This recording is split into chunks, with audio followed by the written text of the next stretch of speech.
আসসালামু আলাইকুম ওয়া রাহমাতুল্লাহি ওয়া বারাকাতুহু। কোরআন তেলাওয়াত শুনুন এবং শিখুন চ্যানেলে আপনাদেরকে স্বাগতম। সম্মানিত দর্শক, আজকে আমরা পবিত্র কোরআনুল কারীমের 109তম সূরা সূরাতুল কাফিরুন মাক্কিয়া তেলাওয়াত শুনব এবং এর ফজিলত সম্পর্কে জানব। সূরাতুল কাফিরুন অনেক মর্তবা সম্পন্ন সূরা, অনেক ফজিলত। প্রথমে আমরা সূরা তেলাওয়াত শুনব, পরবর্তীতে আমরা এর ফজিলত সম্পর্কে জানব। আসুন তেলাওয়াত শুনি। আউযু বিল্লাহি মিনাশ শাইতানির রাজীম। বিসমিল্লাহির রাহমানির রাহিম। قل يا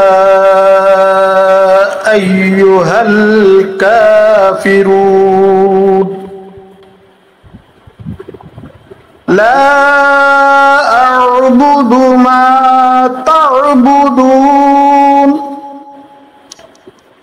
ولا أنتم عابدون ما أعبد ولا أنا عابد ما عبدتم ولا أنتم عابدون ما أعبد لكم دينكم ولي دين সাদাকাল্লাহুল আযীম।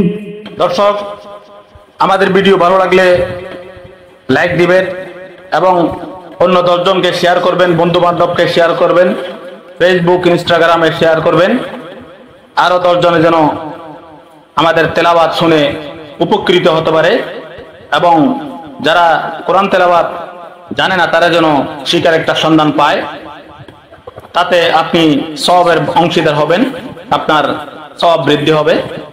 এবার আসুন সূরা কাফিরুনের ফজিলত সম্পর্কে জানি। সম্মানিত দর্শক, সূরা কাফিরুন প্রতিদিন রাত্রে ঘুমানোর পূর্বে পাঠ করুন। আবু দাউদ শরীফ 5055 নম্বর হাদিস, তিরমিজি শরীফ 3403 নম্বর হাদিস। হযরত ফারওয়া ইবনে নওফল তার পিতা নওফল থেকে বর্ণনা করেন যে রাসূল সাল্লাল্লাহু আলাইহি সাল্লাম নওফল রাদিয়াল্লাহু তাআলা আনহুকে বলেন, তুমি সূরা কাফিরুন পাঠ করো, অতঃপর ঘুমিয়ে যাও, কেননা এই সূরা তোমাকে শিরক থেকে মুক্ত রাখবে। আল্লাহ রাব্বুল আলামিন পবিত্র কোরআনে বলেছেন, ইন্নাশ শিরকা লাযুলমুন আযীম, অর্থাৎ শিরক করা মহাপাপ, যাহা আল্লাহ রাব্বুল ইজ্জত কখনো ক্ষমা করবেন না।